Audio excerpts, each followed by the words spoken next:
Jasher chapter 11. And Nimrod son of Cush was still in the land of Shinar, and he reigned over it and dwelt there, and he built cities in the land of Shinar. And these are the names of the 4 cities which he built, and he called their names after the occurrences that happened to them in the building of the tower.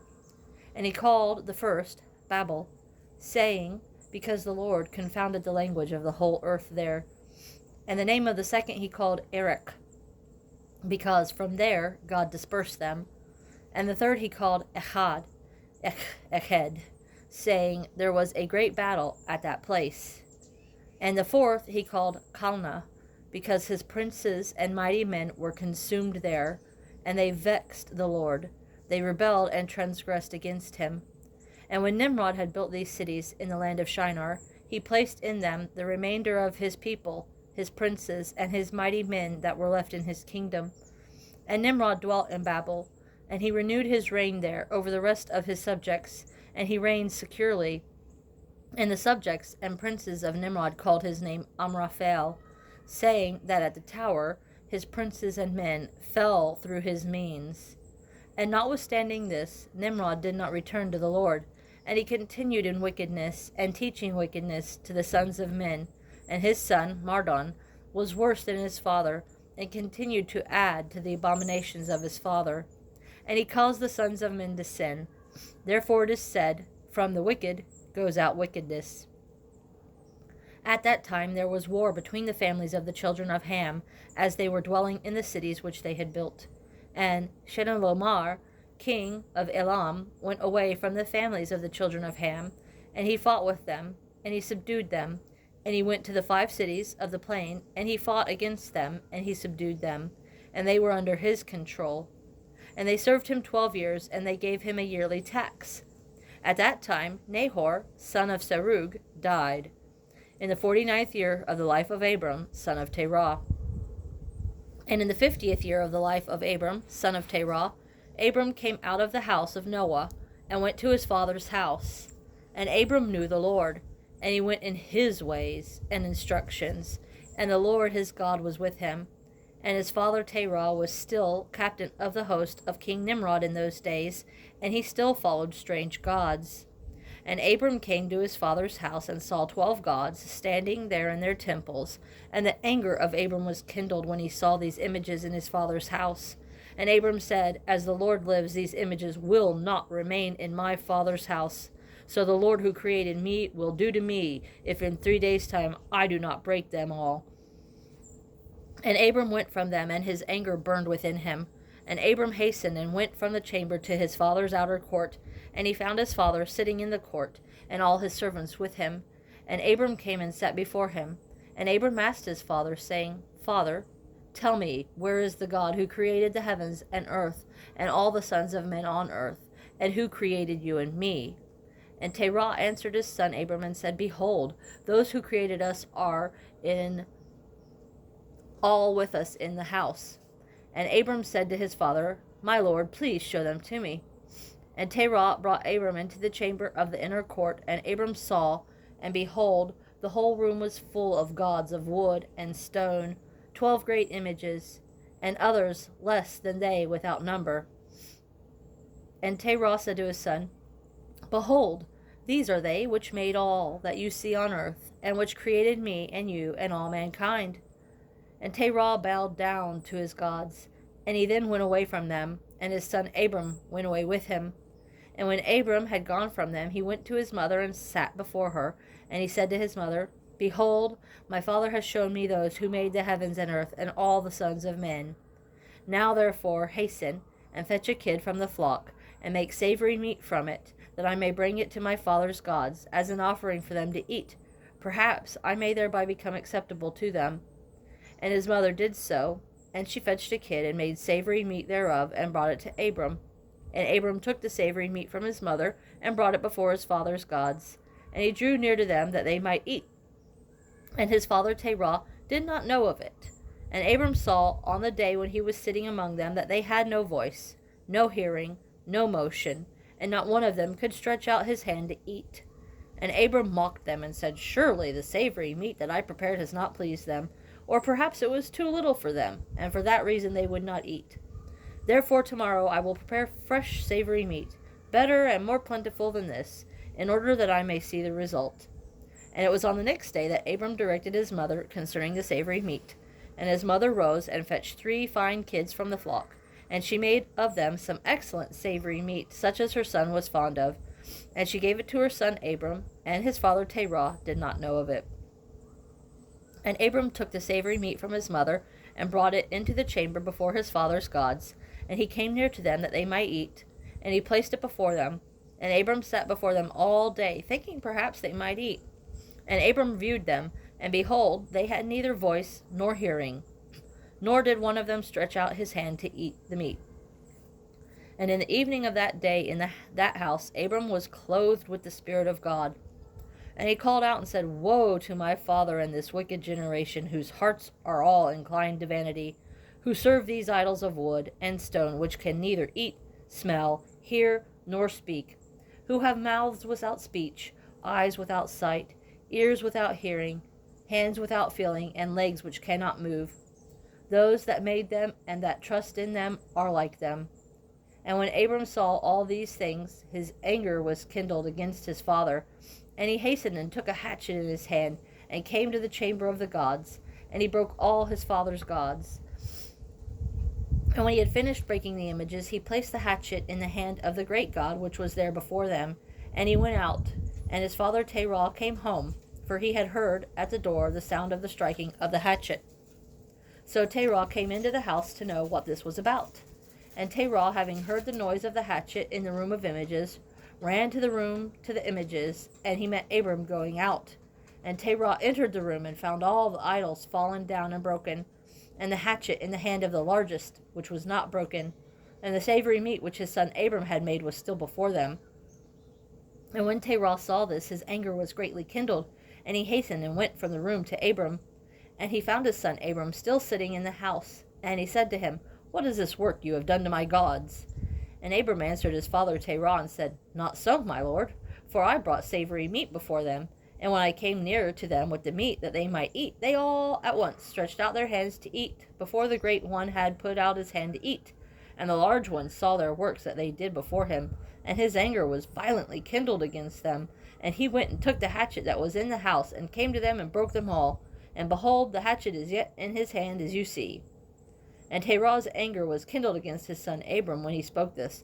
And Terah said to his son Abram in his anger, What is this tale that you have told? You speak lies to me. Is there spirit, soul, or power in these gods to do all you have told me?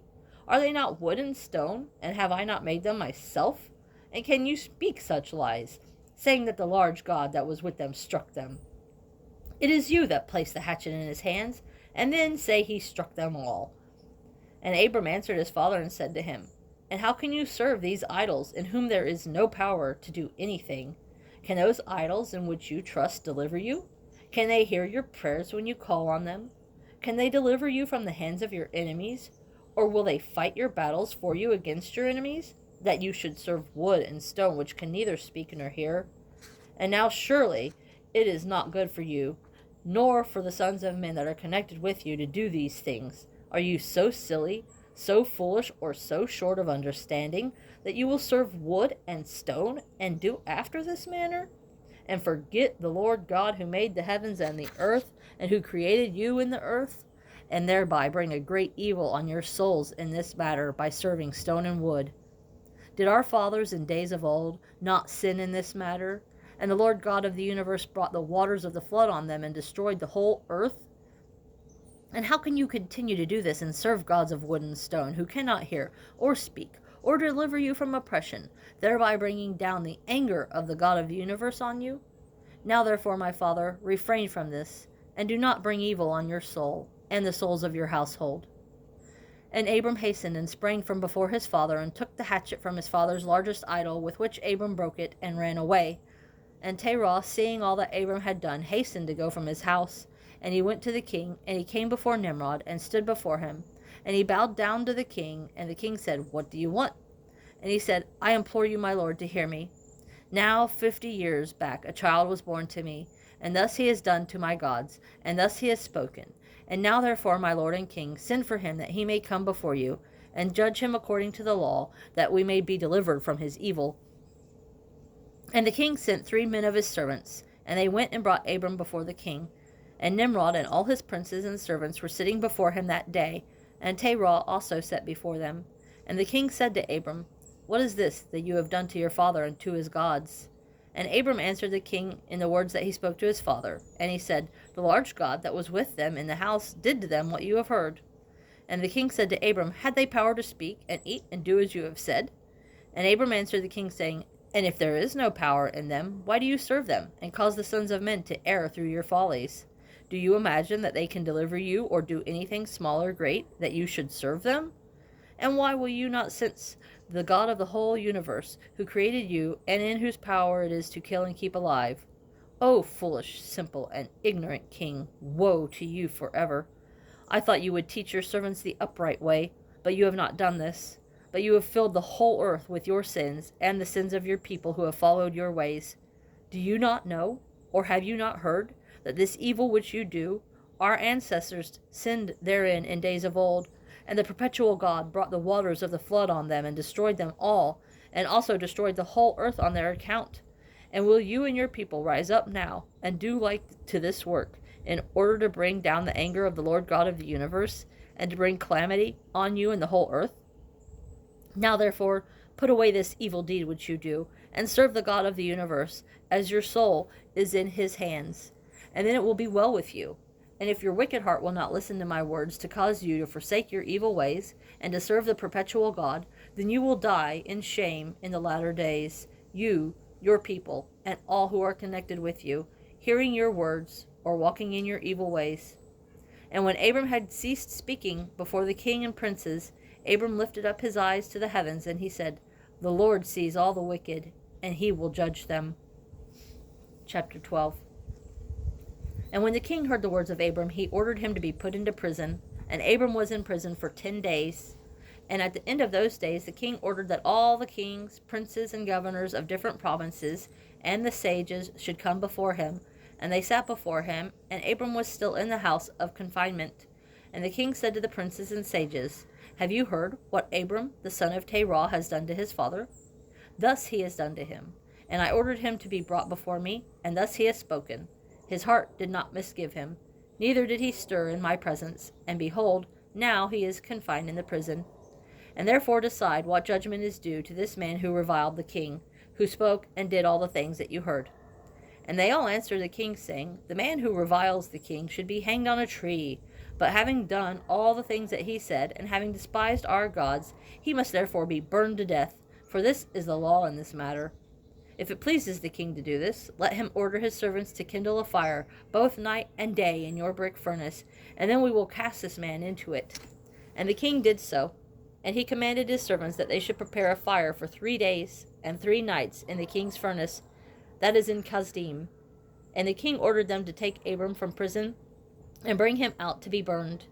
And all the king's servants, princes, lords, governors, and judges, and all the inhabitants of the land, about 900,000 men, stood opposite the furnace to see Abram.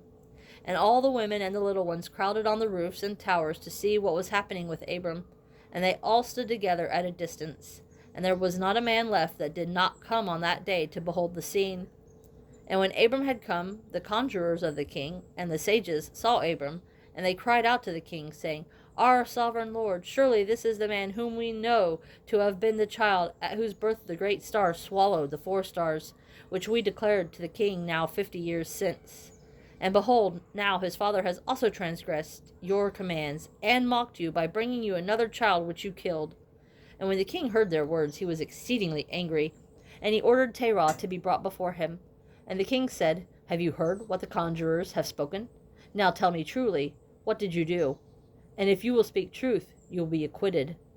And seeing that the king's anger was so greatly kindled, Terah said to the king, My lord and king, you have heard the truth, and what the sages have spoken is right. And the king said, How could you do this thing, to transgress my orders, and to give me a child that you did not beget, and to take value for him? And Terah answered the king, Because my tender feelings were excited for my son at that time, and I took a son of my handmaid, and I brought him to the king. And the king said, "Who advised you to do this? Tell me, do not hide it from me, and then you will not die." And Terah was greatly terrified in the king's presence, and he said to the king, "It was my eldest son, Haran, who advised me to do this." And Haran was 32 years old in those days that Abram was born. But Haran did not advise his father to do anything, for Terah said this to the king in order to deliver his soul from the king, for he feared greatly. And the king said to Terah, "Your son Haran, who advised you to do this, will die through fire with Abram, for the sentence of death is on him for having rebelled against the king's desire in doing this thing." And at that time Haran felt inclined to follow the ways of Abram, but he kept it within himself. And Haran said in his heart, "Behold, now the king has seized Abram on account of these things which Abram did, and it will come to pass that if Abram prevails over the king, I will follow him. But if the king prevails, I will go after the king." And when Terah had spoken this to the king concerning his son Haran, the king ordered Haran to be seized with Abram. And they brought them both, Abram and his brother Haran, to cast them into the fire. And all the inhabitants of the land, and the king's servants and princes, and all the women and little ones were there, standing over them that day. And the king's servants took Abram and his brother, and they stripped them of all their clothes, excepting their lower garments which were on them. And they bound their hands and feet with linen cords. And the servants of the king lifted them up and cast them both into the furnace. And the Lord loved Abram, and he had compassion over him. And the Lord came down and delivered Abram from the fire, and he was not burned. But all the cords with which they bound him were burned, while Abram remained and walked around in the fire. And Haran died when they had cast him into the fire, and he was burned to ashes, for his heart was not perfect with the Lord. And those men who cast him into the fire, the flame of the fire spread over them, and they were burned, and 12 men of them died. And Abram walked in the midst of the fire for 3 days and 3 nights, and all the servants of the king saw him walking in the fire. And they came and told the king, saying, "Behold, we have seen Abram walking around in the midst of the fire, and even the lower garments which are on him are not burned, but the cord with which he was bound is burned." And when the king heard their words, his heart fainted, and he would not believe them. So he sent other faithful princes to see this matter, and they went and saw it, and told it to the king. And the king rose to go and see it. And he saw Abram walking to and fro in the midst of the fire, and he saw Haran's body burned, and the king wondered greatly. And the king ordered Abram to be taken out from the fire, and his servants approached to take him out, and they could not, for the fire was around, and the flame ascending toward them from the furnace. And the king's servants fled from it, and the king rebuked them, saying, "Hurry and bring Abram out of the fire, that you do not die." And the servants of the king again approached to bring Abram out, and the flames came on them and burned their faces, so that 8 of them died. And when the king saw that his servants could not approach the fire, lest they should be burned, the king called to Abram, "O servant of the God who is in heaven, go out from amidst the fire and come here before me." And Abram listened to the voice of the king, and he went out from the fire and came and stood before the king. And when Abram came out, the king and all his servants saw Abram coming before the king with his lower garments on him, for they were not burned, but the cord with which he was bound was burned. And the king said to Abram, "How is it that you were not burned in the fire?" And Abram said to the king, "The God of the heavens and earth, in whom I trust, and who has all in his power, he delivered me from the fire into which you cast me." And Haran, the brother of Abram, was burned to ashes, and they sought for his body, and they found it consumed. And Haran was 82 years old when he died in the fire of Kasdim. And the king, princes, and inhabitants of the land, seeing that Abram was delivered from the fire, they came and bowed down to Abram. And Abram said to them, "Do not bow down to me, but bow down to the God of the world who made you, and serve him, and go in his ways. For it is he who delivered me from out of this fire, and it is he who created the souls and spirits of all men, and formed man in his mother's womb, and brought him out into the world. And it is he who will deliver those who trust in him from all pain." And this thing seemed very wonderful in the eyes of the king and princes, that Abram was saved from the fire, and that Haran was burned. And the king gave Abram many presents, and he gave him his 2 head servants from the king's house. The name of one was Ani, and the name of the other was Eliezer. And all the king's princes and servants gave Abram many gifts of silver and gold and pearl. And the king and his princes sent him away, and he went in peace. And Abram went out from the king in peace, and many of the king's servants followed him, and about 300 men joined him. And Abram returned on that day and went to his father's house, he and the men that followed him.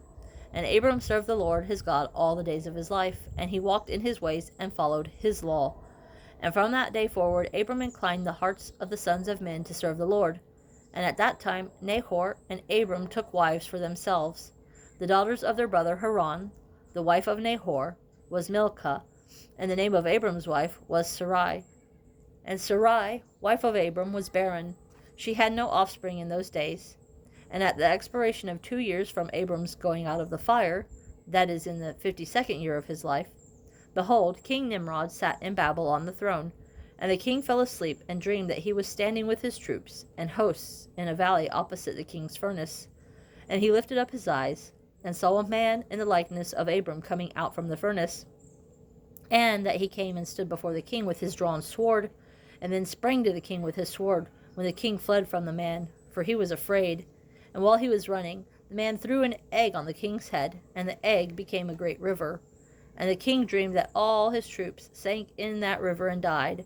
And the king took flight with 3 men who were before him, and he escaped. And the king looked at these men, and they were clothed in princely dresses, as the garments of kings, and had the appearance and majesty of kings. And while they were running, the river again turned to an egg before the king. And there came out from the egg a young bird, which came before the king, and flew at his head, and plucked out the king's eyes. And the king was grieved at the sight, and he awoke out of his sleep, and his spirit was agitated, and he felt a great terror. And in the morning the king rose from his couch in fear, and he ordered all the wise men and magicians to come before him when the king related his dream to them. And a wise servant of the king, whose name was Anuki, answered the king, saying, This is nothing else but the evil of Abram and his seed, which will spring up against my lord and king in the latter days. And behold, the day will come when Abram and his seed and the children of his household will war with my king, and they will strike all the king's host and his troops. And as to what you have said concerning 3 men which you saw like to yourself, and which escaped, this means that only you will escape with 3 kings from the kings of the earth who will be with you in battle.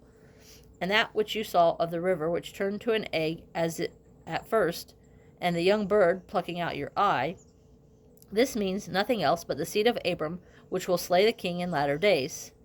This is my king's dream, and this is its interpretation, and the dream is true, and the interpretation which your servant has given you is right. Now therefore, my king, surely you know that it is now 52 years since your sages saw this at the birth of Abram. And if my king will permit Abram to live in the earth, it will be to the injury of my lord and king. For all the days of Abram lives, neither you nor your kingdom will be established. For this was known formerly at his birth. And why will my king not slay him, that his evil may be kept from you in latter days?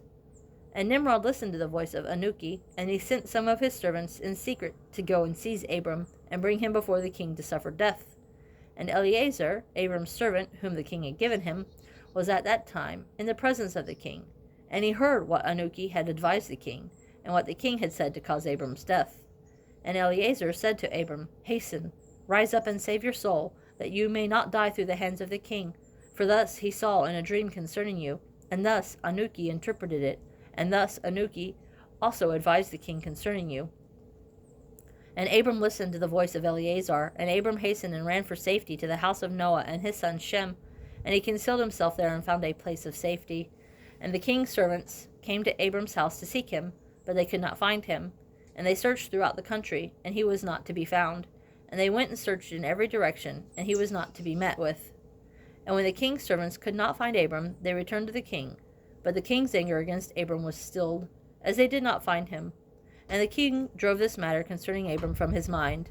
And Abram was concealed in Noah's house for 1 month, until the king had forgotten this matter. But Abram was still afraid of the king. And Terah secretly came to see his son Abram in the house of Noah, and Terah was very great in the eyes of the king. And Abram said to his father, Do you not know that the king thinks to slay me, and to annihilate my name from the earth by the advice of his wicked counselors? Now whom have you here, and what have you in this land? Arise, let us go together to the land of Canaan, that we may be delivered from his hand, lest you also perish through him in the latter days. Do you not know, or have you not heard, that it is not through love that Nimrod gives you all this honor, but it is only for his benefit that he bestows all this good on you. And if he does to you greater good than this, surely these are only vanities of the world, for wealth and riches cannot avail in the day of wrath and anger. Now therefore listen to my voice, and let us arise and go to the land of Canaan, out of the reach of injury from Nimrod, and serve the Lord who created you in the earth, and it will be well with you, and cast away all the vain things which you pursue.